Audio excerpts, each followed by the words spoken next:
Posible magkaroon ng pagtaas sa presyo ng gasolina at makapagdulot ng pinsala sa mga magsasaka sa Estados Unidos ang mga bagong taripa ni President Donald Trump.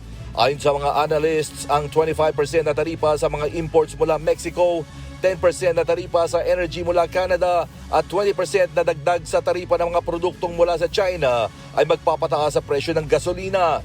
Mas matindi ito sa mga rehiyon sa Northeast na umaasa sa imported na gasolina mula Canada. Sinabi ng analyst na si Patrick Dihaan na maaaring umabot ng 20 hanggang 40 sentimo ang itataas ng presyo ng gasolina kada galon sa New England.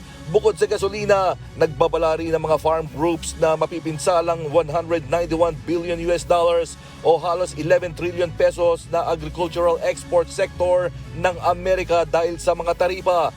Umaasa ang maraming magsasaka sa pag-export ng kanilang mga produkto gaya ng soybeans, corn at wheat sa China, Canada at Mexico. Ngunit kung magpapataw ang mga bansang ito ng retaliatory tariffs, bababa ang kita ng mga magsasaka. Tinatayang nasa 27 billion US dollars o 1.5 trillion pesos ang nawala sa US agricultural exports dahil sa retaliatory tariffs noong unang termino ni Trump.